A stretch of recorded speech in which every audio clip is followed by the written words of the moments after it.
Olá, gente. Aqui é a Ana Miriam Piccinini. Estamos aqui mais uma vez no nosso canal, na nossa TV, na nossa web TV, Hóspedes do Tempo.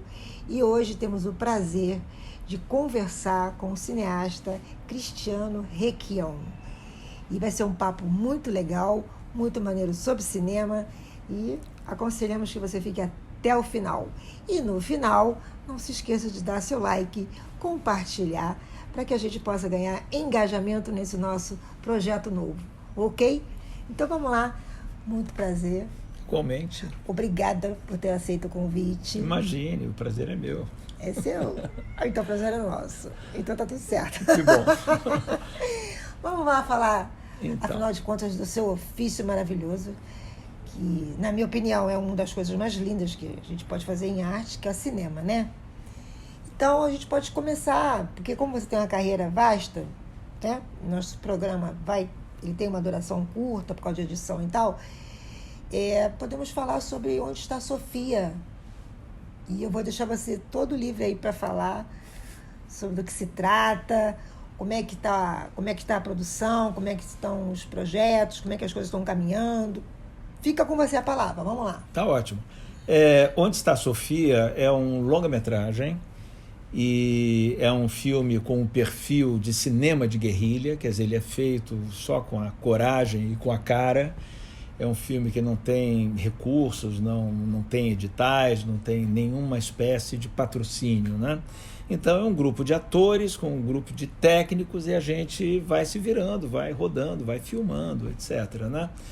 A história do filme, ele fala sobre agressão à mulher, né? Ah, sim, violência doméstica. É violência doméstica até certo ponto, né? Quer dizer, no caso, se trata de um sujeito que arranja uma namorada que ele conheceu na adolescência e depois, na idade adulta, ele reencontra. Ele é um policial civil. Eita ferro. E ele... Piada enfim, interna. É piada interna. E ele acaba tendo uma relação muito neurótica, muito difícil com essa menina. E, enfim, ele acaba sendo expulso da polícia por outros motivos também, durante a história do filme. Ele a agride, é obrigado a ficar afastado durante um período e no final desse período... Só um minutinho. Ele é obrigado a ficar afastado por medida protetiva? Por medida protetiva, entendi. mas ele acaba perseguindo, ele como é um policial, ele tem acesso a uma gazua, então ele entra no apartamento dela, ele faz quase que uma vigilância presencial, assim, né? Enfim, e no final eu não vou contar, eu não vou fazer spoiler do filme, né? Mas é um filme que está ficando bem interessante. Nós tivemos a ajuda de pessoas que se juntaram, que curtiram a ideia, curtiram a história. Uma delas é o Ronaldão, que deu uma força incrível numa cena de luta que a gente precisou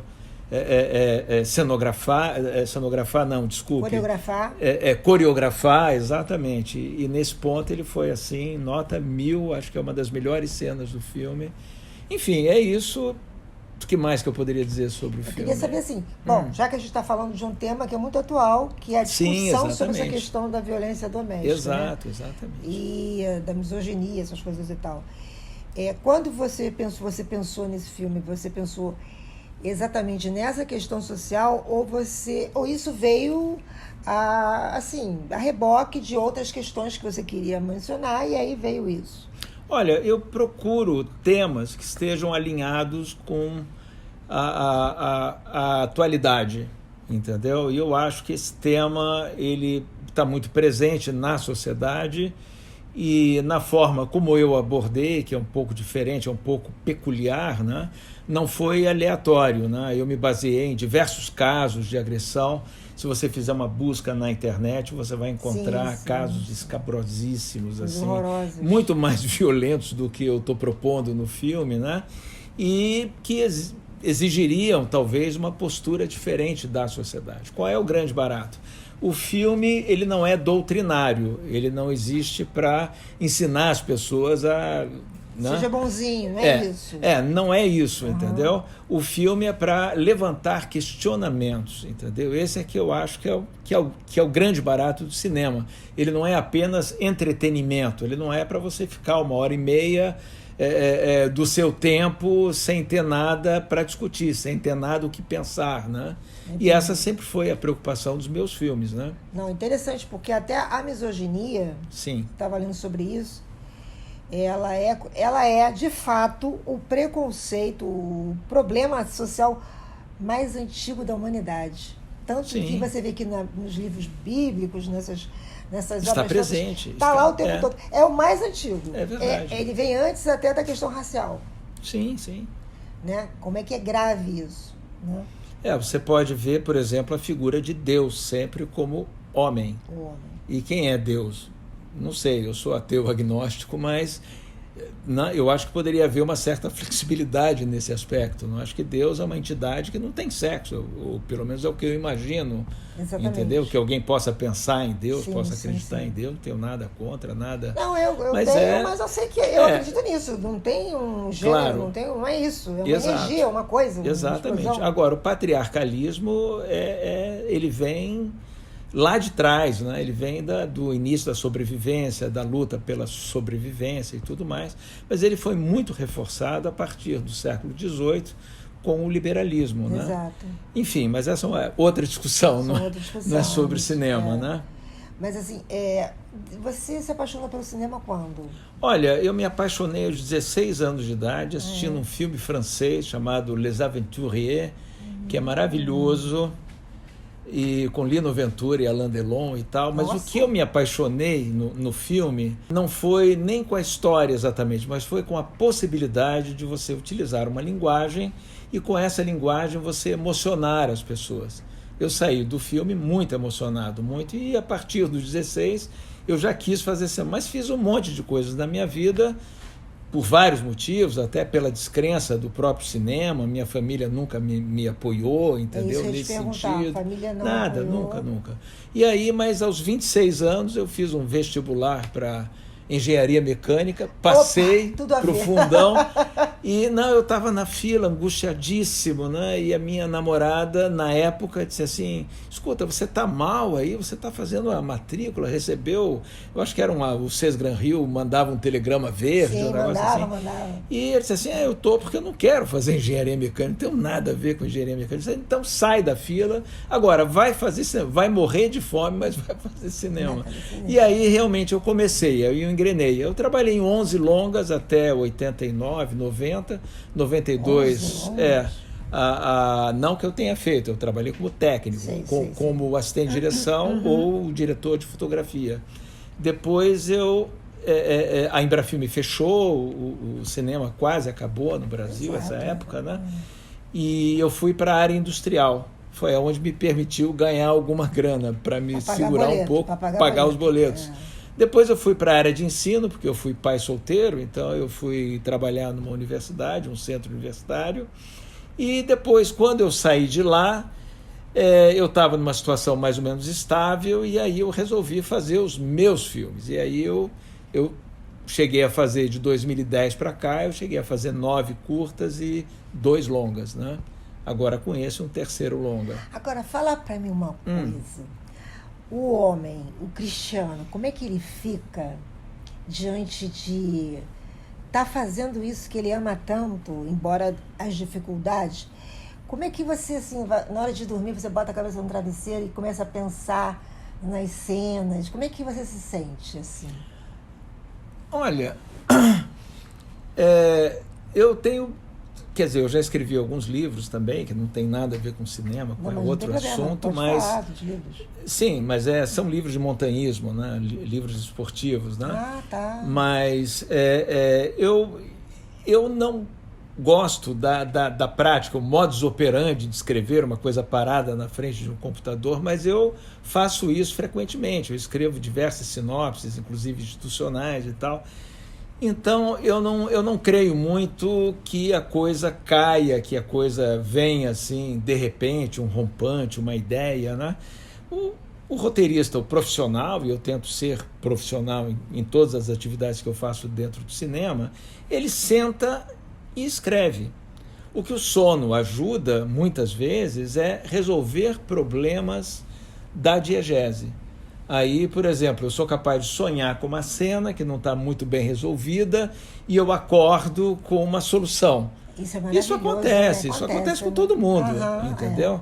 Até com problemas domésticos, com qualquer coisa, né? Você descobre no sonho uma solução para aquilo que está te pressionando, né? Entendi. Mas fora isso é sentar e escrever. Eu tenho talvez mais de 40 filmes escritos, né? Nossa, entendeu? Isso é muita coisa, né?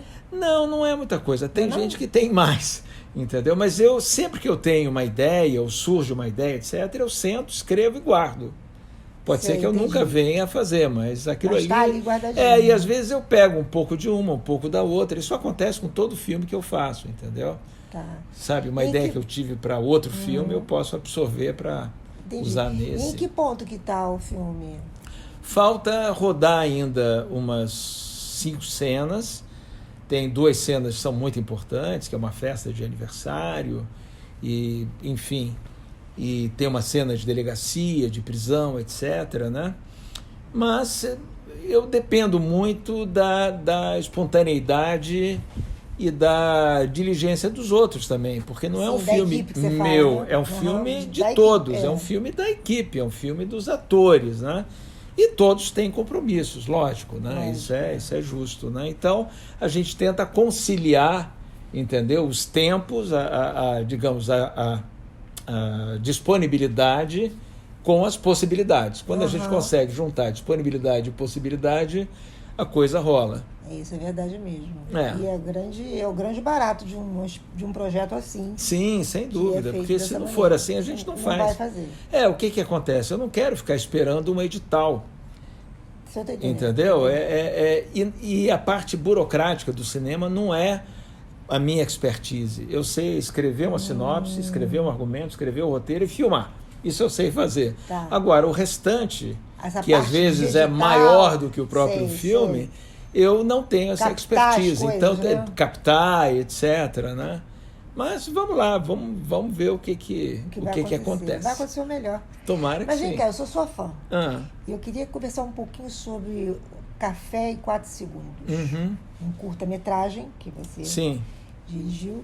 Você só dirigiu ou o roteiro também é seu? Não, o roteiro é meu. Bom, eu fiz praticamente tudo, incluindo a fotografia e tudo. Eu só não operei as câmeras. Entendi. Eu tive a oportunidade de fazer com 2 câmeras, né? E eu tive uma operadora de câmera e um operador. Porque até o formato do filme. O formato do filme. Parado, assim, não, e filme que você não tem dinheiro, você tem que filmar em muito pouco tempo. Exato. Um curta-metragem, nós fizemos esse curta, se somadas as horas de trabalho, não chegou a 10 horas de trabalho. Caramba. Foram algumas horas de filmagem na casa de um ator e outras horas de filmagem no set, né? Agora, os atores profissionalíssimos, eles tiveram todo o domínio da ação. Eu acho que eu repeti 1 ou 2 takes só, eles foram maravilhosos assim, foram muito bons, né? Mais uma vez você trouxe uma temática social. Também. É o encontro de 2 ex-torturadores da época da ditadura, da sórdida e sádica ditadura, e eu conheço bem porque eu vivi a ditadura dos meus 11 aos 32 anos, então eu sei bem o que era aquilo, entendeu? As pessoas mais jovens hoje jamais conseguirão imaginar o que era o clima psicológico, o clima, enfim. Eu lembro do meu pai apavorado falando comigo, mas eu era criança, tinha uns 5, 6 anos. Pois é. O que eram as prisões com denúncias vazias, o que era tortura, enfim. E esses 2 camaradas se encontram 30 anos depois para uma conversa, para um café, entendeu? E daí se dá o filme. Eu tive a sorte de trabalhar com o Osmar Prado e com o Samir Murad, 2 grandes atores. E tem uma história curiosa aí, porque o Osmar não estava previsto. Não? Não, a diretora de arte é a filha dele, a Luana Prado. Mas eu não sabia que a Luana Prado era a filha do Osmar Prado. Você não sabia? Eu não sabia. E nós tínhamos um ator que estava programado para fazer o filme, e Era uma quinta-feira, nós estávamos fazendo um ensaio principal, eu gosto sempre de ensaiar muito antes, bom. né? É muito bom. E ele, de repente, chegou no sábado, o dia que a gente ia começar a filmar, o primeiro dia de filmagem, falou que não podia. O rapaz? Que estava gripado. Rapaz não, o senhor já, um ator já. O cara né? que, o cara que ia fazer o papel do Osmar. E não podia, que ele estava gripado e tal, e aí o filme mixou, né? Mixou. Aí foi quando ela chegou em casa e acho que comentou com o pai que o filme não deu certo e tal. O pai disse assim, deixa eu ler esse roteiro aqui. Aí ele leu e disse assim, eu faço. E aí ela veio até mim e disse assim, olha, o meu pai, que é ator, topou fazer. Eu disse, pô, mas seu pai é ator? É ator, é o Osmar Prado. Quer dizer, eu caí para cima, né? Caramba, e foi uma relação maravilhosa. Nós ensaiamos lá na casa dele e tudo mais. Ele foi super generoso, né? E um filme que, enfim, né, de orçamento praticamente zero, né? Eu sou testemunha, eu fiquei apaixonada. Que apaixonada bom. pelo filme, pela direção, pela atuação dos atores, mas eu fiquei presa, eu fui capturada. E eu acho que é muito importante quando isso acontece, né? Ah, sim, claro. É capturado. Mas essa é a finalidade do cinema, né? Não deixou nem respirar, não deixou nem tomar café. Eu fiquei assim, caramba, e agora? O que vai acontecer? Então, eu queria muito te dar os parabéns. Muito obrigado. Porque, sinceramente...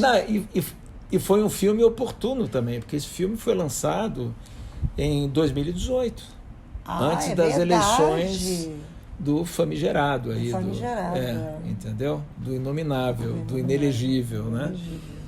Mas, infelizmente, uma série de fatores, né? E o filme ele não tem esse poder de mudar, ou de alertar, e nem teve essa, digamos, propagação toda, né? Mas é um filme que tem tido uma carreira interessante. Ele ganhou prêmios até recentemente ainda, né? Poxa, acho que foram ao todo 14 prêmios. Bom, né? É muito bom mesmo. Que bom. Falando porque realmente eu acho isso. Você estava falando assim de que, infelizmente, um filme não tem esse poder. Você lembra daquele Fantástico Circo do Dr. Ló? Um filme... Vagamente. Que era uma história de uma cidade que está vivendo uma situação de eleição de uma pessoa de tipo inominável. E aí, no circo, o dono do circo faz com que as pessoas vejam um filme, uma espécie de filme. Muito louco, mas uma espécie de filme, mostrando como seria o futuro se votassem naquela pessoa. Sei. Aquela época, sabe, eu pensava muito nisso. Eu falei, gente, a gente precisava tanto de um filme do Dr. Locke, né, para mostrar para o brasileiro. Mas, assim... Parabéns mesmo. Você quer falar mais alguma coisa sobre o seu trabalho? Você tem vontade de falar alguma coisa que eu não tenha perguntado? Não, eu acho que conversamos bastante. Tem certeza absoluta? Olha lá, hein? Absoluta, tranquilo. Tá bom. Então você fala pra galera suas redes sociais. Você lida com as redes sociais? Eu tenho o canal no YouTube, que é Cristiano Requião, né? Cineasta, Cristiano Requião Cineasta. E lá estão todos os meus curtas também, né? Os curtas, os longas anteriores, né? E eu tive até com os curtas a oportunidade de ir 2 vezes para Cannes, até com 2 deles, né? Maravilhoso. Enfim, então, quem quiser assistir, vai lá no Cristiano Requião Cineasta, que está no YouTube. É isso aí. Tá bom? E aí, muito obrigado pela oportunidade também de divulgar o meu trabalho. Nós agradecemos, o canal Hóspede do Tempo agradece. Você é mais um hóspede, é mais um hospedado no nosso canal. Ótimo. E eu espero que não seja a última vez, seja só a primeira vez de muitas que a gente vai conversar, né? E aí, galera, preste atenção, para quem gosta de cinema, para quem entende que a importância do cinema, vamos prestigiar assistindo tanto o longa quando ficar pronto, tanto quanto os curtas, e acompanhar lá o canal. E assim nós vamos encerrar mais um programa da nossa Web TV Hóspedes do Tempo. Eu sou a Ana Miriam Piccinini, sou apresentadora do canal. Nós temos aqui também meu parceiro Ronaldo Oliveira, que está aqui na câmera, aqui nos bastidores. De repente ele aparece até rapidinho aqui e diz um oi. Quer, Ronaldo? Diz um oi aí.